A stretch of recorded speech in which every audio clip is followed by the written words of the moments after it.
Bonsoir à tous et bienvenue en ce temps de prière du soir. À vous grâce et paix de la part de Dieu notre Père et de Jésus-Christ notre Seigneur. Adorez le Seigneur, éblouissant de sainteté, tremblez devant lui la terre entière. À toi le jour, à toi la nuit, à toi qui ajustas le soleil et les astres. C'est toi qui fixas les bords de la mer, l'hiver et l'été, c'est toi qui les formas. Je bénis le Seigneur qui me conseille, même la nuit mon cœur m'avertit. Je garde le Seigneur devant moi sans relâche, il est à ma droite, je suis inébranlable. J'avais dit, les ténèbres m'écrasent, mais la nuit devient lumière autour de moi. Même les ténèbres pour toi n'est pas ténèbres, et la nuit comme le jour est lumière. Jésus dit, je suis la lumière du monde. Celui qui vient à ma suite ne marchera pas dans les ténèbres. Il aura la lumière qui conduit à la vie.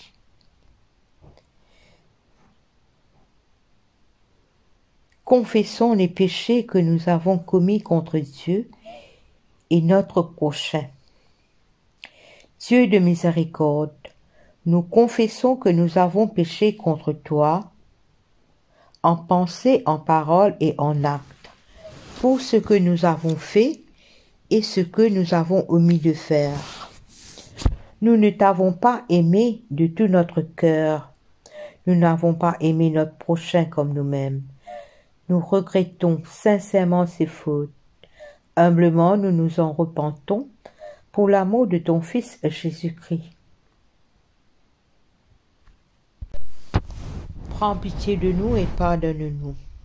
Alors ta volonté fera notre choix et nous pourrons marcher dans tes chemins pour la gloire de ton nom.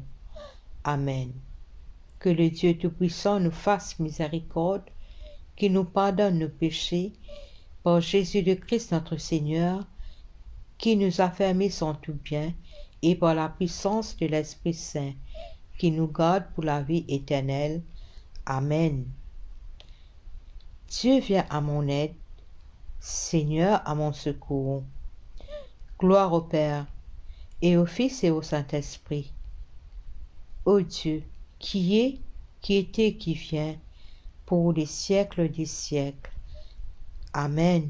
Alléluia. Joie et lumière de la gloire éternelle du Père, le Très-Haut, le Très-Saint, ô Jésus-Christ, parvenu à la fin de ce jour, contemplant cette clarté dans le soir, nous chantons le Père et le Fils et le Saint-Esprit de Dieu. Oui, tu es digne d'être chanté dans tous les temps par des voix sanctifiées, Fils de Dieu qui donne vie. Tout l'univers te rend gloire. Psaume 22. Au chef des chantres, sur Biche de l'aurore. Psaume de David. Mon Dieu, pourquoi m'as-tu abandonné et t'éloignes-tu sans me secourir, sans écouter mes plaintes? Mon Dieu, je prie le jour et tu ne réponds pas, la nuit et je n'ai point de repos. Pourtant tu es le Saint, tu sièges au milieu des louanges d'Israël. En toi se confiaient nos pères, ils se confiaient et tu les délivrais. Ils criaient à toi et ils étaient sauvés, ils se confiaient en toi et ils n'étaient point confus. Et moi je suis un ver et non un homme, l'opprobre des hommes et le méprisé du peuple. Tous ceux qui me voient se moquent de moi, ils ouvrent la bouche, secouent la tête. Recommande-toi à l'Éternel, l'Éternel le sauvera, il le délivrera puisqu'il l'aime. Oui, tu m'as fait sortir du sein maternel, tu m'as mis en sécurité sur les mamelles de ma mère. Dès le sein maternel, j'ai été sous ta garde, dès le ventre de ma mère, tu as été mon Dieu. Ne t'éloigne pas de moi quand la détresse est proche, quand personne ne vient à mon secours. De nombreux taureaux sont autour de moi, des taureaux de Basan m'environnent. Ils ouvrent contre moi leur gueule, semblables au lion qui déchire et rugit. Je suis comme de l'eau qui s'écoule, et tous mes os se séparent. Mon cœur est comme de la cire, il se fond dans mes entrailles. Ma force se dessèche comme l'argile, et ma langue s'attache à mon palais. Tu me réduis à la poussière de la mort. Car des chiens m'environnent. Une bande de scélérats rôde autour de moi. Ils ont percé mes mains et mes pieds. Je pourrais compter tous mes os. Eux, ils observent. Ils me regardent. Ils se partagent mes vêtements. Ils tirent au sort ma tunique. Et toi, Éternel, ne t'éloigne pas. Toi qui es ma force, viens en hâte à mon secours. Protège mon âme contre le glaive, ma vie contre le pouvoir des chiens. Sauve-moi de la gueule du lion, délivre-moi des cornes du buffle. Oh, je publierai ton nom parmi mes frères, je te célébrerai au milieu de l'assemblée. Vous qui craignez l'Éternel, louez-le, vous tous. Postérité de Jacob, glorifiez-le, tremblez devant lui, vous tous, postérité d'Israël. Car il n'a ni mépris, ni dédain pour les peines du misérable. Et il ne lui cache point sa face, mais il l'écoute quand il crie à lui. Tu seras dans la grande assemblée l'objet de mes louanges, j'accomplirai mes vœux en présence de ceux qui te craignent. Les malheureux mangeront et se rassasieront, ceux qui cherchent l'Éternel le célébreront, que votre cœur vive à toujours. Toutes les extrémités de la terre penseront à l'Éternel et se tourneront vers lui. Toutes les familles des nations se prosterneront devant ta face, car à l'Éternel appartient le règne, il domine sur les nations. Tous les puissants de la terre mangeront et se prosterneront aussi. Devant lui s'inclineront tous ceux qui descendent dans la poussière, ceux qui ne peuvent conserver leur vie. La postérité le servira, on parlera du Seigneur à la génération future. Quand elle viendra, elle annoncera sa justice, elle annoncera son œuvre au peuple nouveau-né.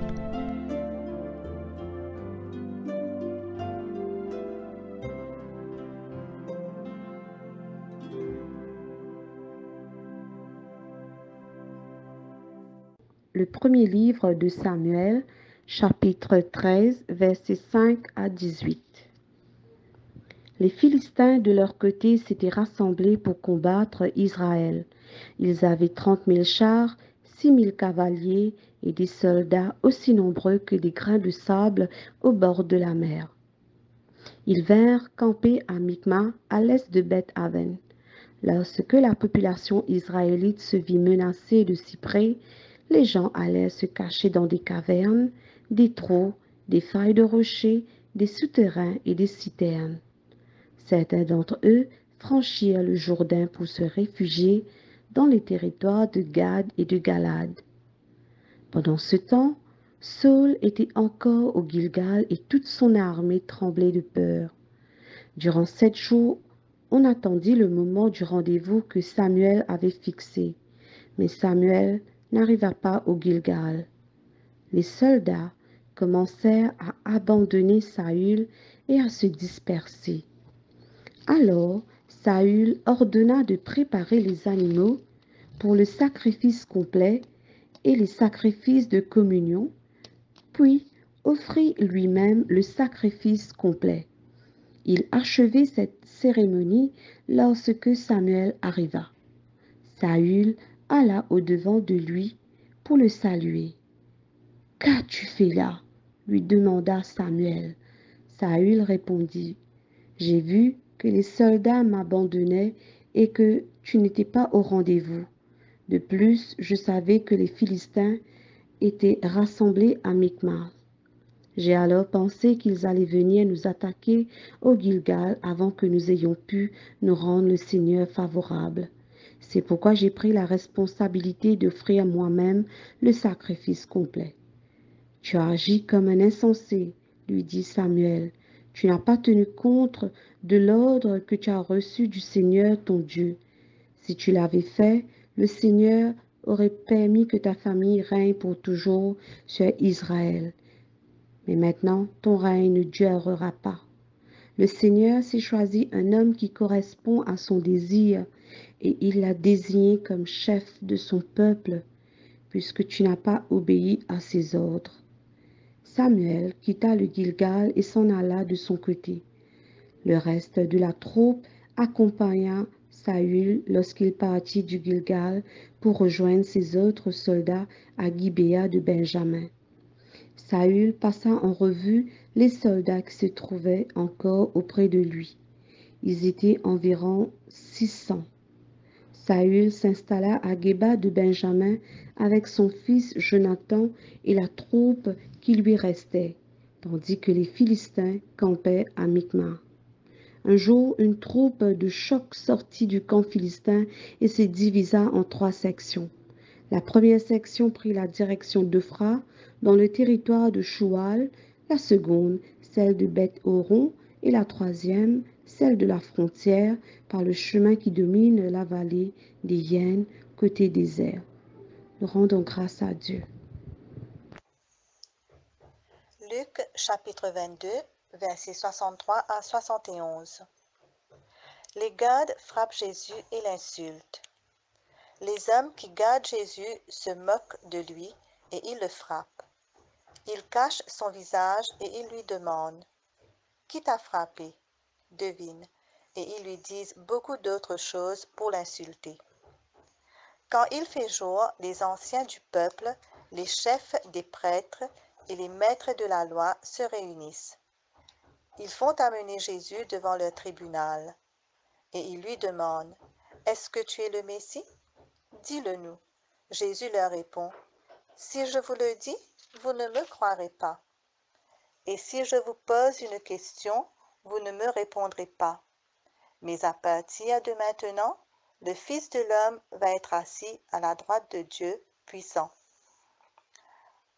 Alors, tous lui disent « Donc, toi tu es le Fils de Dieu. » Jésus leur répond « Vous le dites vous-même, je le suis. » Alors ils disent « Nous n'avons plus besoin de témoins. En effet, nous avons entendu nous-mêmes les paroles de sa bouche. » Parole du Seigneur.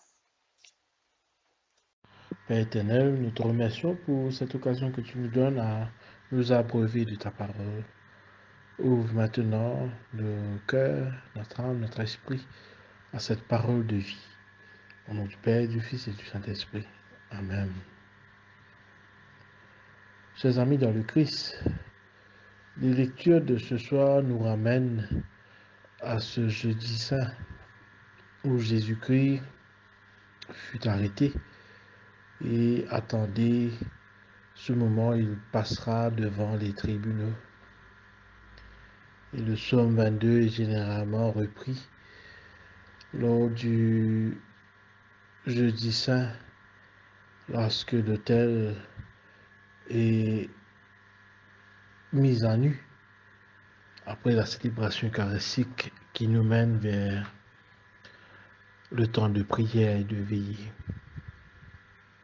Le psaume 22 est un psaume qui exprime ce que furent les sentiments du Seigneur sur la croix, qui est repris par les évangélistes lors de leur récit de la Passion. Même s'il n'exprima que les premières paroles du psaume, son esprit sur cette croix était éprouvé. Et nous voyons que commence les cris du Christ vers celui qui pouvait le sauver de la mort. Dieu, en ces instants, nous pouvons avoir cette expression qu'il avait le visage caché. C'était là la mort d'une victime, non pas la mort d'un martyr. C'était la mort sous le jugement du péché. Rien ne saurait jamais approcher de cela. Voyez quelle différence il y a entre la mort du martyr Étienne et la mort de l'agneau de Dieu. Et cependant, la victime parfaite justifie pleinement Dieu, le Dieu fidèle, le Dieu qu'il aime, le Dieu qui est la source de toutes choses. C'est pourquoi ces cris, mon Dieu, pourquoi m'as-tu abandonné, montent à Dieu en une expression de louange et expose ce que Jésus ressentait à cet instant.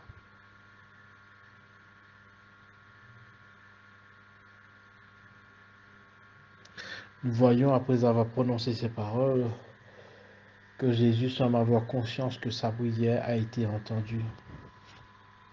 Entendue et par celui qui pouvait le sauver.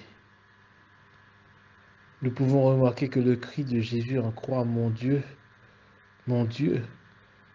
fut suivi plus tard d'un autre cri, Père, entre tes mains je remets mon esprit. Comme si ces deux cris doivent marcher côte à côte. Dans la conscience éternelle du Christ, il réalise que Dieu est là, à ses côtés. Et c'est cette parole qu'il doit maintenant, en cet instant, nous encourager, nous qui peut-être faisons face à des situations difficiles, à des doutes, nous qui faisons face à la maladie, à la souffrance. Le Seigneur n'est pas loin. Le Seigneur entend nos cris et le Seigneur veut se faire proche de nous. Que notre cri nous aussi soit suivi de cet autre cri, Père, entre tes mains je remets mon esprit. Car c'est vrai, il faut nous en remettre au Seigneur, nous prosterner devant lui, comme Jésus déclarait que le royaume de Dieu est proche et que nous nous laissons convertir à sa parole sainte. C'est ainsi que Dieu pourra accomplir ses desseins en nous et fera de nous ces hommes et femmes qui pourront témoigner de cette bonne nouvelle de la résurrection. Pendant sa vie, son ministère, sa mort, sa résurrection, Jésus a démontré cette attitude de Dieu d'être toujours à nos côtés. Comme il le dit dans cette grande prière que nous pouvons lire dans l'évangile de Jean au chapitre 17. Père, le monde ne m'a pas connu, mais eux, ils m'ont connu. Ce que tu m'as donné, je l'ai chéri. La lecture du psaume 22 rejoint ce que nous avons entendu dans l'évangile de ce soir. Le Seigneur Jésus, en faisant face à ses détracteurs, savait pertinemment que son Père était avec lui. Et à travers ses souffrances, il a démontré la présence de Dieu. À travers ses souffrances, il a démontré l'amour de Dieu. À travers ses souffrances, il a démontré la compassion de Dieu. À travers ses souffrances, il nous a démontré la miséricorde de Dieu.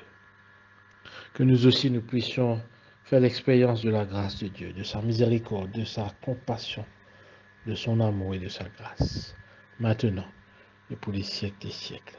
Amen.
ensemble à la page 53, le symbole des apôtres.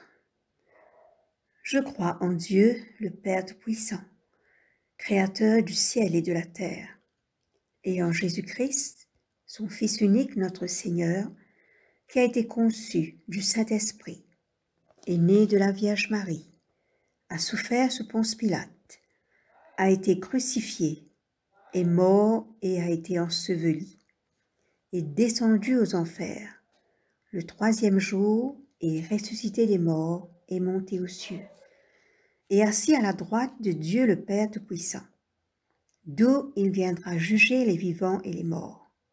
Je crois en l'Esprit Saint, à la Sainte Église catholique, à la communion des saints, à la rémission des péchés, à la résurrection de la chair, à la vie éternelle. Amen. Philippiens chapitre 4, les versets 6 et 7 nous dit « Exposez vos requêtes à Dieu par la prière et la supplication avec des actions de grâce. Et la paix de Dieu qui surpasse toute intelligence gardera vos cœurs et vos pensées dans le Christ Jésus. Seigneur, augmente en nous la foi. Donne-nous de croire de toute notre force, de tout notre cœur, tout comme l'aveugle dont nous parle l'Évangile. Croire que tu es celui qui fraye le chemin. Croire que tu es celui qui opère des miracles. Croire que tu es celui qui tient ses promesses. C'est ce que tu es, mon Dieu. Dans ce monde où il y a tant de souffrances, nous t'implorons, Père, toi qui ne restes pas insensible aux souffrances de tes enfants. Viens toucher par ta main puissante et guérissante tous ceux qui vivent des moments difficiles à travers la maladie ou autres circonstances. Viens, Saint-Esprit, viens réconforter tous ceux qui pleurent. Nous prions aussi ce soir pour notre famille respective, pour nos aînés, pour nos voisins.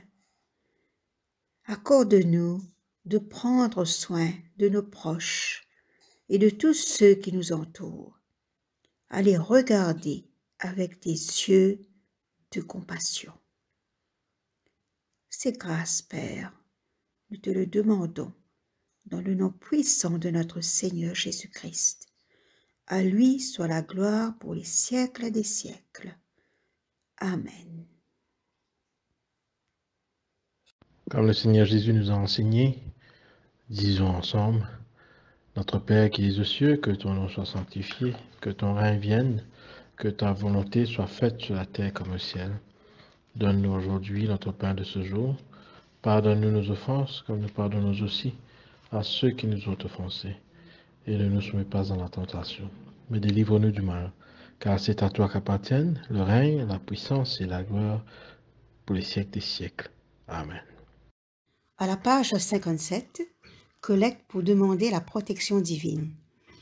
Ô Dieu, tu es la vie de tous les vivants, la lumière des croyants, la force de ceux qui peinent et le repos des défunts. Nous te rendons grâce pour les bienfaits de ce jour qui s'achève et nous implorons ta protection pour la nuit qui vient. Conduis-nous en sûreté jusqu'aux heures du matin. Nous te le demandons par celui qui est mort et ressuscité pour nous, ton Fils Jésus-Christ, notre Sauveur. Amen. Ensemble, à la page 58, prière d'action de grâce. Dieu Tout-Puissant, Père de miséricorde, nous te rendons grâce de ta bonté et de ton amour, envers nous, tes serviteurs indignes, et envers tous ceux que tu as faits. Nous te bénissons, parce que tu nous as créés, tu nous protèges, et tu nous combles des bienfaits de cette vie. Mais surtout, parce que dans ton amour inépuisable, tu as racheté le monde par ton Fils Jésus-Christ, et tu nous donnes les moyens de recevoir ta grâce et l'espérance de la gloire sans fin. Nous t'en prions, rends-nous sensibles à ta miséricorde, pour que nous te rendions gloire d'un cœur reconnaissant, non seulement de nos lèvres, mais par toute notre vie, en nous mettant à ton service et en marchant devant toi, dans la justice et la sainteté, tout au long de nos jours. Nous te le demandons par ton Fils Jésus-Christ, notre Seigneur. Amen. Ensemble, à la page 59, nous disons la prière de Saint Jean Chrysostome. Dieu Tout-Puissant, toi qui nous as accordé la grâce de t'adresser d'un cœur unanime notre prière commune. Tu as promis par ton Fils que lorsque 2 ou 3 se réuniraient en son nom, tu serais au milieu d'eux. Comble maintenant, Seigneur, nos désirs et nos vœux, selon ce qui nous est utile. Donne-nous en cette vie la connaissance de ta vérité, et dans le monde à venir, la vie éternelle. Amen. Bénissons le Seigneur, nous rendons grâce à Dieu. À la page 60, que le Dieu de l'espérance nous comble de joie et de paix, afin que nous débordions d'espérance par la puissance de l'Esprit Saint. Amen. Chers amis, ici se termine ce temps de méditation. Nous vous remercions pour votre écoute et vous souhaite une bonne nuit sous le regard de Dieu. Amen. Que la grâce de notre Seigneur Jésus-Christ, l'amour de Dieu et la communion du Saint-Esprit soient avec nous tous éternellement. Chers sœurs et frères, nous vous remercions de votre participation à ce temps de prière du soir.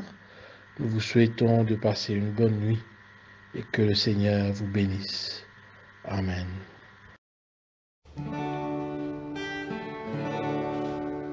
God is good all the time. He put a song of praise in each heart of mine. God is good all the time. Though the darkest night, His light will shine. God is good. God is good.